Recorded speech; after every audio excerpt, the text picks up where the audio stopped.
Welcome to the Lifestyles Unlimited Real Estate Investor Radio Show, a real estate investment program. Listen and learn how to use real estate to build wealth and passive income streams for you and your family. We bring you experts every day to discuss and answer your questions on everything from single-family homes all the way up to 600-plus unit apartment complexes. And now, the Lifestyles Unlimited Real Estate Investor Radio Show.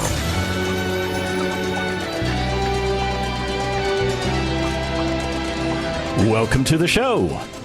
My name is Al Gordon, and as always, we're working on your financial freedom. On today's show, I've asked Steve to come on the show with me. Now, Steve has been a member of Lifestyles Unlimited since 2004. You heard me correctly, since 2004. So he has been focused on correctly investing into real estate assets.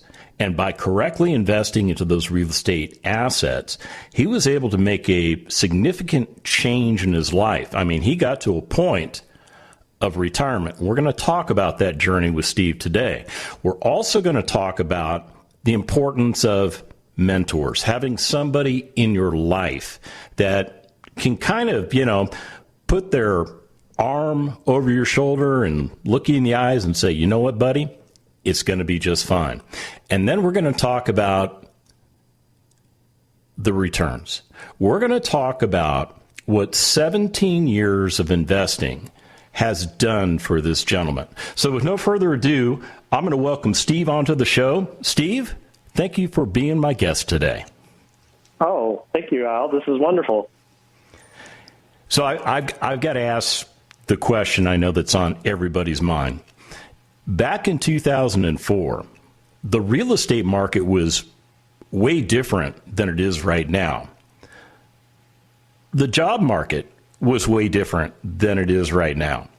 So what was going on in your life way back in 2004 that made you decide that whatever you were doing possibly wasn't working? Well, back then I was an engineer. I wrote software mostly. And because I was in high tech, it was a volatile field, especially in my corner of it. And I ended up having a job every year and a half or so, switching jobs all the time. I had 7 different jobs in 13 years and just got sick of it. And one of them went out of business so quickly. The boss told us on Friday, you should take your things home because we won't be able to get back into the building on Monday. Wow. And, I mean, talk about a roller coaster. I had just bought a house.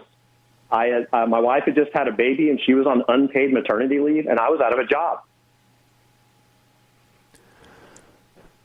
I'm just trying to imagine what your life was like back then. I mean, having a roller coaster of finances, like every year and a half, all of a sudden you're out of a job, you're back in the hunt for a job, you start working in that job and you're doing everything you can and you're giving 110% to the company. And then the company just goes, hey, by the way, Steve, we're insolvent right now, so you need to pack up all your stuff and get out of the building. Right? Yep. Yeah. Yep.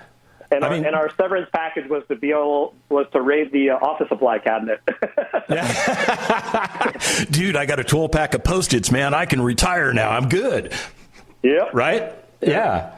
So, I mean, that's got to be nuts. I mean, I'm guessing there's somebody listening to us right now that's endured that roller coaster that knows exactly what you feel like or felt like is what I should say.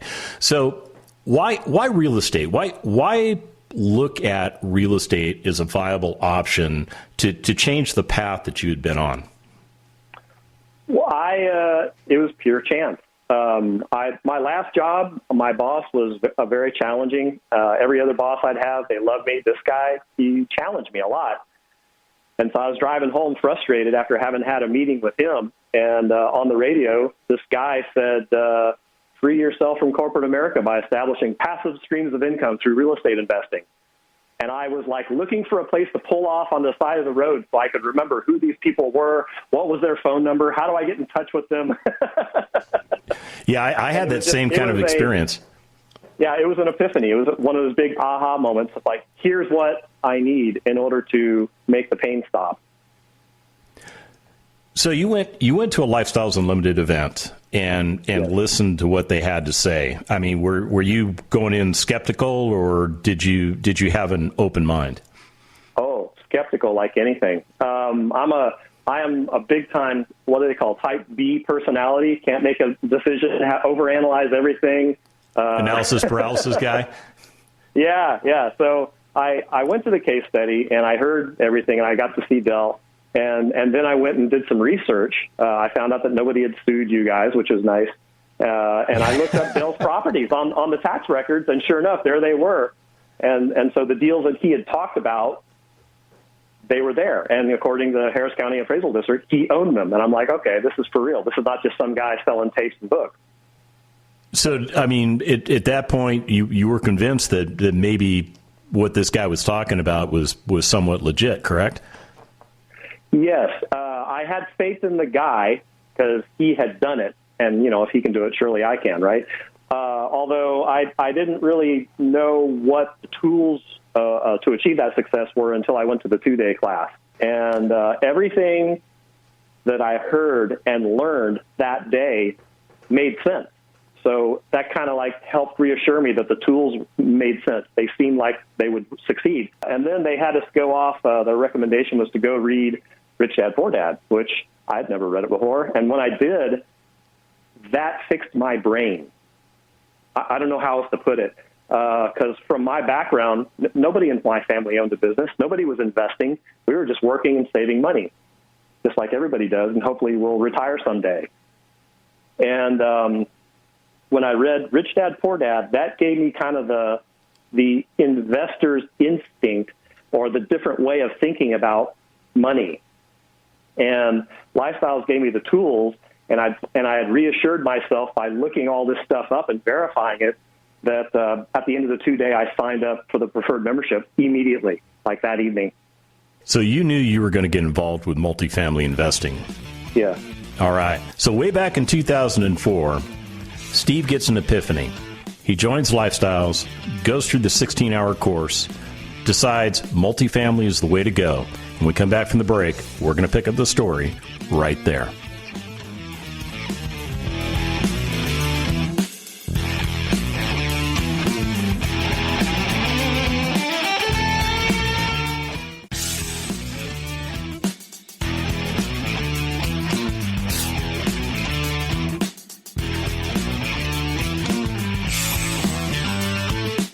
Warning.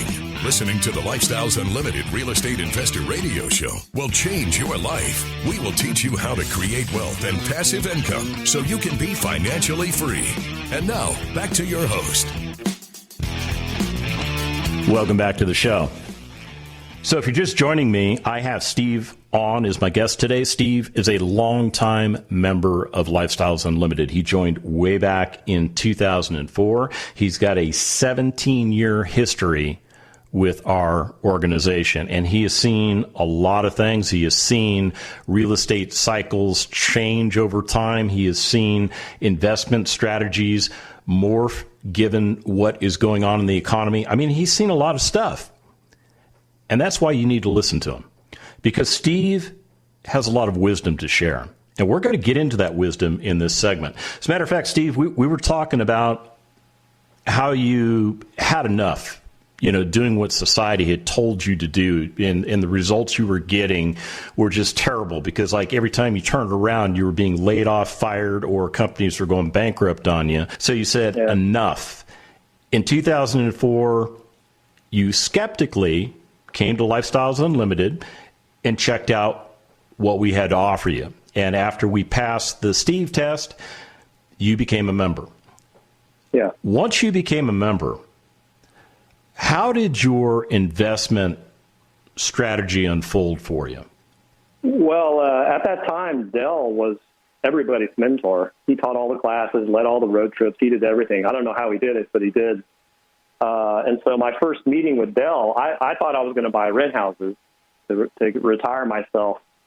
And I came to him and I said, Dell, I have to buy dozens of rent houses to retire. And I have a full-time job. My wife works. I got a baby. I don't know how I'm going to do this. He says, don't do it.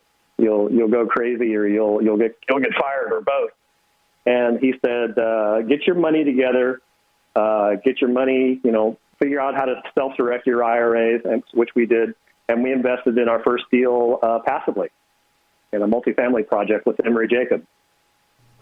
Now, why did you choose that passive modality? Was it simply because once you analyzed the deal and you found it worked for your strategy, all you had to do was pretty much plug and play, fund it, and then just not have to worry about it? Well, going with single family was just going to be too much busy work for me, given my full-time job. And then I didn't have enough money to go in and buy my own deal in multifamily and just quit my job. So we took the middle path, which was to go invest with someone else, increase my equity to the point where I could go and buy my own deal. So that first deal you got into, what was it about that deal that attracted you? The lead, the guy himself. Emory it's Jacob, the horse for you, right? Yes. Okay. He joined Lifestyles like maybe a year after I did, and he brought all kinds of new ideas into the group. He brought the value play into the group. He brought better accounting, the white paper, just all kinds of things. He was and renovating places to increase their value. So I was excited about all the neat skills and tricks that he was bringing, and I wanted to invest with him, so I did. And how did that investment pan out over time? It went well, not as well as we had hoped, because that was a deal that we bought it, and then we had this big financial crisis. So it struggled for a long time. But ultimately, we got a decent return. We got our money back. Like early on, he did do what he said. He increased the value, refinanced, and gave everybody their money back. And we successfully exited the deal years later. So that's a pretty good deal for you. I mean, the money you injected into that deal comes out of that deal in a relatively short period of time. You still have ownership interests in that deal, but you have absolutely none of your own money in it, correct? That's right. I had my cake, and I ate it, too. That's so cool, man. So what did you do with that money? When Emory gave you back that money, what did you do with it? Did you buy jet skis? No, I socked it away. And then our family had a little financial windfall. And so between the two piles, I went and found me another guy named Ira Gross, who was actually introduced to me by Emory, because I missed out on getting into Emory's third deal. And so I invested with Ira. And that's where I stayed the rest of my investing career as a passive was with Ira. So these guys that you mentioned, Emory and Ira, they're kind of like legends around Lifestyles Unlimited. I mean, I joined in 2017, and I know who those guys are. I mean, I've actually met Ira back in the day when I first joined. But what's it like to hang out with seasoned investors like these guys as you're trying to formulate the path forward for yourself? I felt like a baby. I don't know how else to put it. A moron, whatever you want. These guys knew so much about business that I did not know.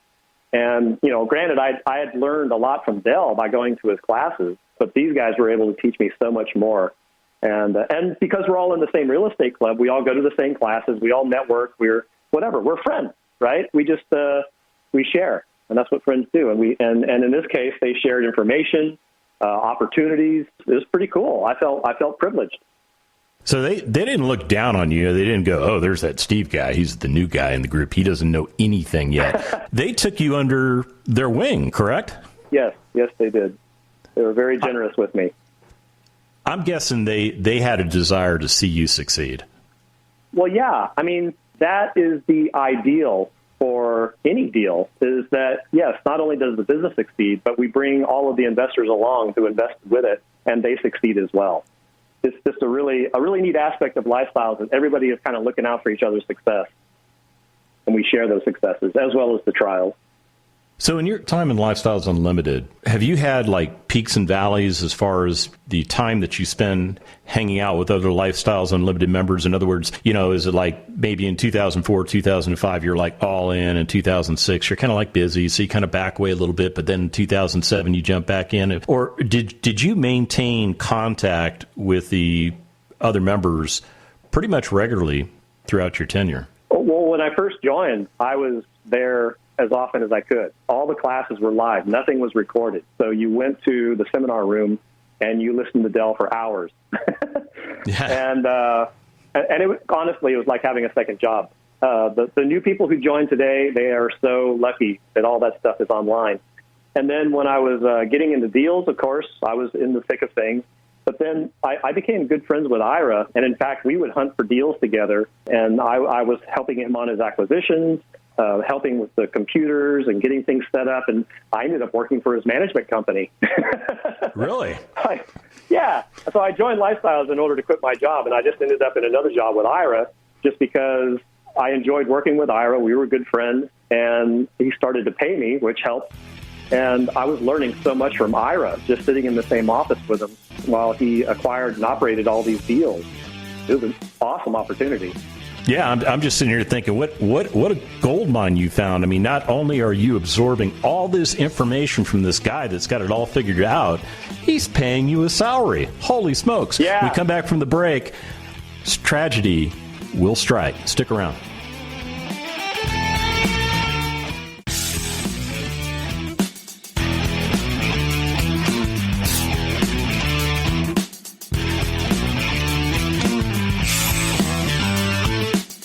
Welcome back to the Lifestyles Unlimited Real Estate Investor Radio Show. It's time to turn up the volume and fine-tune your passive income plan so you can create the lifestyle you've always wanted. Welcome back to the show. Hey, if you're just joining me, I have Steve on the show with me. Steve's a longtime Lifestyles Unlimited member. He's been a member since 2004. Now, if you sat down and have a conversation with Steve when you become a member, he will tell you that there was a period in his investing lifespan where he kind of fell away from what we do at Lifestyles Unlimited. And you know what? There's nothing wrong with that. There's absolutely nothing wrong with that, because your membership in this organization is designed to give you what you need. If you've got everything you need right now, you're good to go. You're absolutely good to go. But when you're ready to come back into the fold, because maybe you felt you've been away a little bit too long and you didn't get the information that you really need from the organization that provides you direct support, you just come on back. We'll welcome you with open arms, because once you're a member of Lifestyles Unlimited, you're always a member. That's the way we treat our community. So, Steve, before we went to the break, I said tragedy struck. Would you like to fill us in on what that tragedy was to you? I think we were talking about Ira, and so he's the guy that I invested in all four of his deals, and then I left to go do my own deal, and he invested in my deal.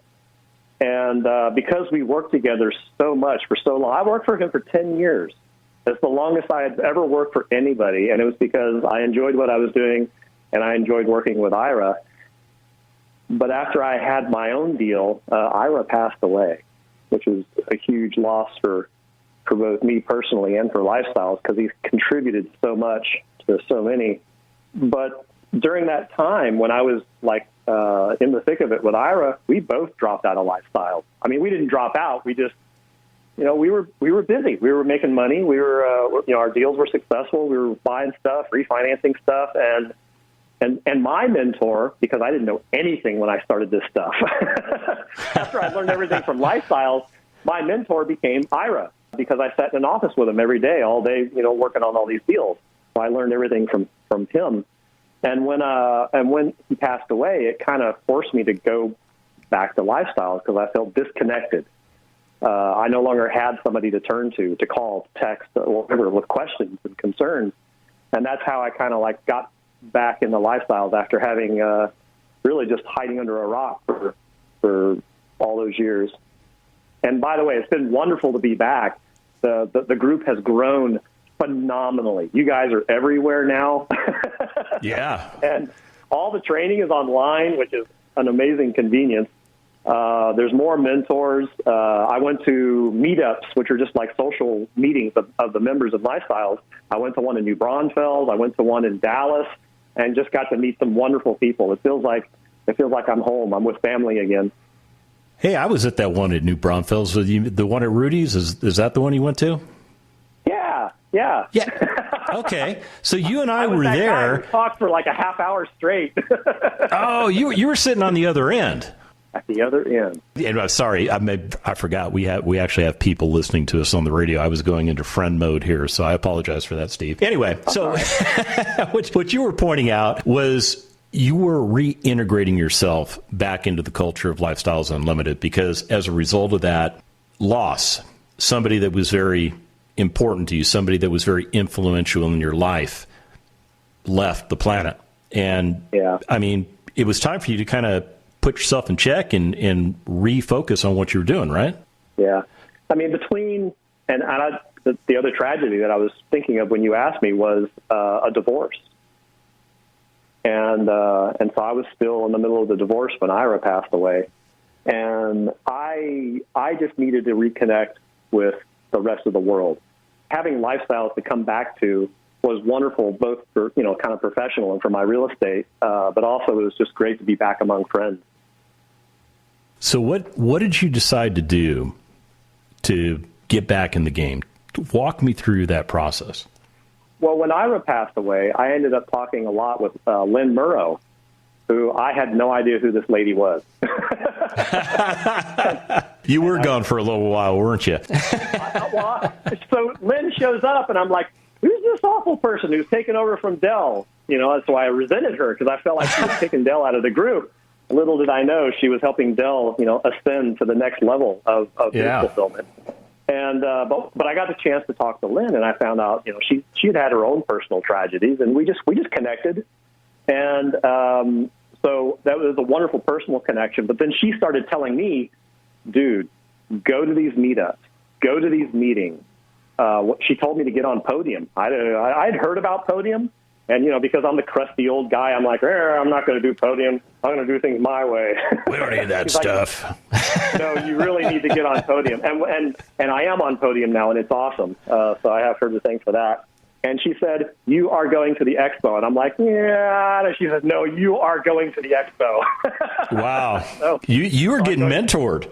I was getting pushed around, but I was getting pushed in the right direction. So I appreciate Lynn for that. And I still talk to her like a couple of times a month. And mostly it's just we're talking about fun stuff, but she's keeping an eye on me. She's pushing me in the right direction, and things are really turning around for me. So you made a decision to become a lead investor. Yeah. Tell me about how that materialized. Well, it was really a decision that I made when I first got into Lifestyles. I thought I was going to buy and own real estate, and then Dell, convinced me that was probably not the best thing to do, so I invested as a passive. And but that goal was still there in the back of my head. It was unfulfilled. It was irritating me. And as long as I worked with Ira, we would joke, hey, when are you going to go do your own deal? And I'm like, I don't know, whatever. But eventually, Ira kicked me out of the nest because he knew I had to do it, and I knew I had to do it. And so I left his management company and went to go do my own deal, which I was completely ready at that point. I mean, I was more than ready. Ira and I used to joke we were both such huge type B personalities. It's amazing that either of us got anything done. So the fact that it took me so long to finally become a lead doesn't surprise me a bit. But so yeah, I did it because it was just a goal of mine. But also at that point, these other leads had done so much for me.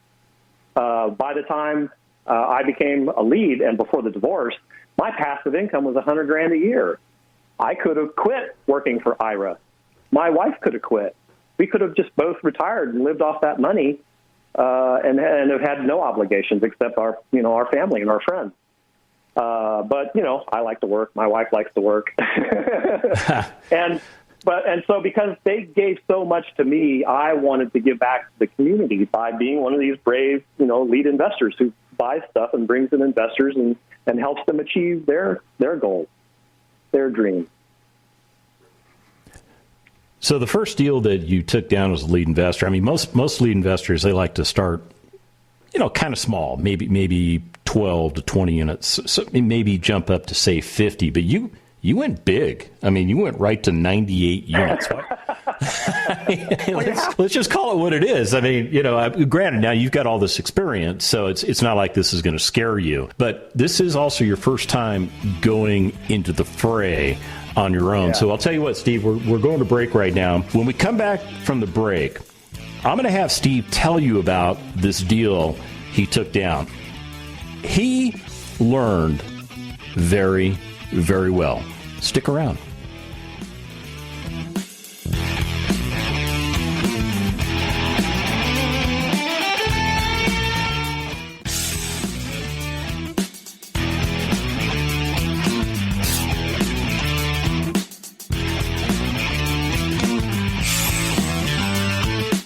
We're back with the Lifestyles Unlimited Real Estate Investor Radio Show. We're here to answer your questions and help you become financially free.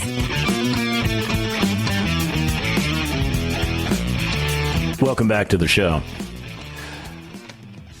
So what we're going to do in this segment is I'm basically just going to turn the microphone over to Steve because I want him to tell you the story of the property that he acquired as his first lead deal.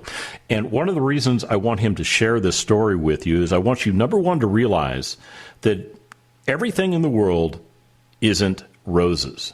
That life happens, life will impact you in various ways. There are things out there that will impact you that you cannot control, yet you have to find a way around them. And Steve dealt with a lot of those impacts of life on his first deal. Now, many times people say, "Oh, you never tell the tough stories on your show. It's always the everything is beautiful stories." Okay, I got you. And that's part of the reason Steve's going to tell his story, because I want you to understand that things do happen. But I also want you to understand no matter how much things impact you, there's a workaround. There is a workaround. And as long as you've got a solid business plan and you've got a great support network, you can get through the worst of anything. Steve, am I on track? You're there. So you asked about, why buy as big a property as Mirabella? And my answer to that is big is relative. If the biggest property you can afford is 20 units, buy 20 units. If the biggest thing you can buy is a duplex, buy a duplex. And that's what Lifestyles taught me. Go buy the biggest property you can with your financial resources. And at the time, through Lifestyles, I had increased my personal net worth from $250,000 to $4.5 million. And because I had done that groundwork already, I was able to go and buy a good-sized property for my first deal. So I did. And that was in 2017. And as soon as my manager walked around with the rent roll to say hello to all of her new customers, we found out the place was 72% occupied. Just because of games that were being played by the previous management company, the property was very poorly occupied. It was supposed to be 83 or 86 or something occupied. So that was tragedy number one. And it took so they lied to you, basically. Summer. Well, and you could say that, but they were also doing me a favor, because if the lender found out that it was 72% occupied when I bought it, they would not have given me the loan. Oh, so they both screwed me and did me a favor at the same time. Thank you. Right. All right. So anyway, I buy the place and it's really low, but we got the occupancy back up. My business model changed. I had to basically sweep and lease a lot of these apartments just to get income back up, because 72% occupied, you're not paying the bills. You're paying your bills out of savings. You're spending your rehab budget on operations, which ain't great. And then that same year, my wife filed for divorce. And I don't know. You know a little bit about me based on, we're on a real estate investing show. What you need to know about my wife is on her car, there's 3 bumper stickers. 2 of them endorse Bernie Sanders, and the other one says there should be no such thing as billionaires. Ouch. A completely different mindset on how the world operates.